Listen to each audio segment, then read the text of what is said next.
warahmatullahi wabarakatuh. Oke. Perkenalkan kami dari Fakultas Teknik Informatika Untirta. Di sini kami akan mengerjakan tugas kami yaitu bahasa pemrograman. Sebelumnya izinkan kami memperkenalkan diri terlebih dahulu. Uh, nama saya Wilhan Farezi dengan NIM yang sudah tertera di ini dari kelas A. Silakan. Dan saya Muhammad Fajar Fauzan dengan NIM yang sudah tertera di layar juga. Saya dari kelas B. Oke. Di sini saya bakal menjelaskan terlebih dahulu apa sih C++ itu. Oke, C++ atau yang biasa disebut sebagai C++ adalah suatu bahasa pemrograman komputer yang strongly typed dan fleksibel. Maksudnya strongly typed itu apa sih? Strongly typed itu dia pengetikannya sangat-sangat kental, jadinya dia kalau misalkan ada suatu masalah dia pasti bakalan bisa jalan gitu dan agak susah ini. Nah, serta banyak digunakan untuk pengembangan perangkat lunak dan sistem komputer. Bahasa C++ sendiri dikembangkan oleh ilmuwan komputer Denmark yaitu Bjarne Stroustrup dan dirilis pada tahun 1985. Bahasa ini merupakan adaptasi dari bahasa pemrograman C yang populer pada zamannya, dengan menambahkan beberapa fitur canggih seperti pemrograman berorientasi objek atau OOP untuk membangun pemrograman yang terstruktur dan efisien. Dengan OOP ini, programmer dapat membuat program yang modular, dapat digunakan kembali dan mudah dipelihara. Selanjutnya, kan? Di sini kita bakalan melihat sintaks dasar dari C++, yaitu yang pertama ada ini untuk sintaks dasar dan yang dipakai adalah sintaks dasar untuk Hello World. Di sini ada IOStream yang di atas itu untuk memastikan library input output standar dari C++-nya itu sendiri. Nah, selanjutnya ada juga namespace std yang di bawahnya itu, namespace std. Itu kalau misalkan kita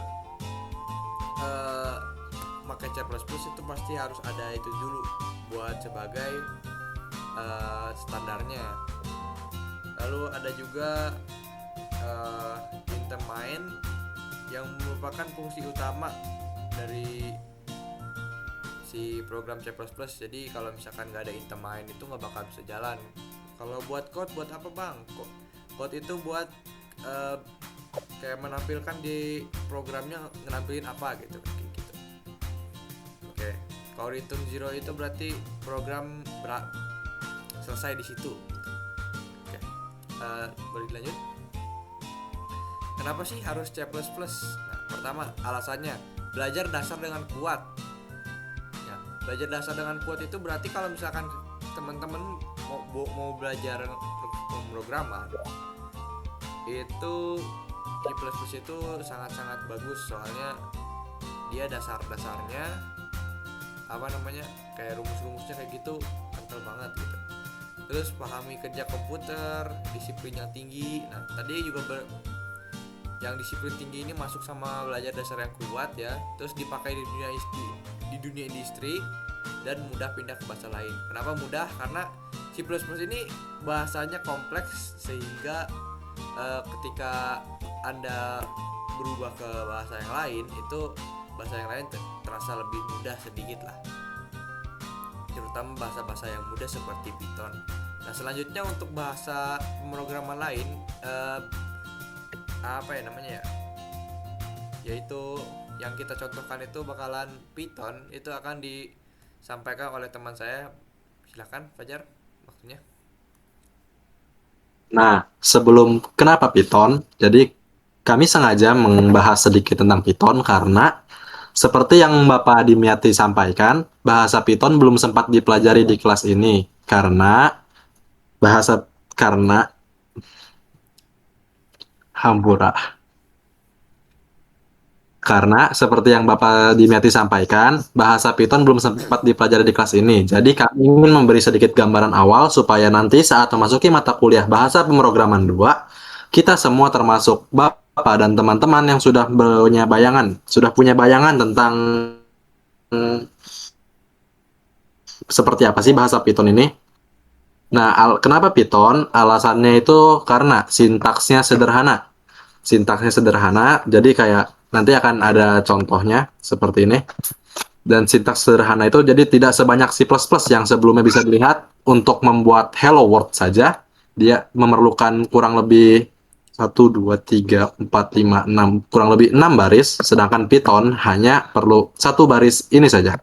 Dan juga tidak ribet secara teknis, jadi sehingga kita mudah untuk menemukan bug-bug dan error-error dalam kode kita. Library-nya banyak, dan library-nya banyak karena ekosistem Python itu sangat luas yang sudah mencakup hampir hampir semua pemula dalam belajar bahasa pemrograman. Komunitasnya sangat besar, langkah awal juga sangat ideal.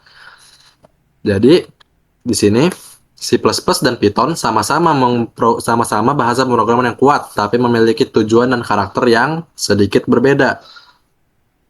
Ketutup. Tujuan karakter yang berbeda dan saling melengkapi. C++ unggul dalam memberikan pemahaman mendalam tentang cara kerja komputer, mulai dari manajemen memori, efisiensi, hingga performa tingkat tinggi. Nah, seperti yang kita tahu, bahasa pemrograman Python itu bisa dibilang bahasa yang cukup berat apabila spesifikasi device kita kurang mumpuni. Dan bahasa ini juga tetapi bahasa ini masih memiliki kelebihan seperti melatih logika berpikir yang disiplin, terstruktur, sehingga cocok bagi mereka yang ingin memahami dasar pemrograman secara teknis dan serius. Karena itu, ini sih plus. Karena itu sering digunakan untuk membangun game, sistem operasi, dan perangkat lunak performa tinggi. Sementara itu, Python dikenal sebagai bahasa yang mudah, cepat dipelajari, sangat fleksibel, sintaksnya sederhana, dan mirip seperti bahasa manusia pada umumnya, membuat pemula lebih fokus memahami logika dan konsep pemrograman tanpa terbebani hal teknis. Python juga memiliki banyak library dan framework siap pakai, sehingga sangat cocok di bidang modern seperti data science, kecerdasan buatan atau AI, dan web development dan otomasi. Oke, jadi Sudah. intinya untuk teman-teman yang baru ingin memulai ke dunia pemrograman itu sangat direkomendasikan untuk teman-teman menggunakan Python terlebih dahulu.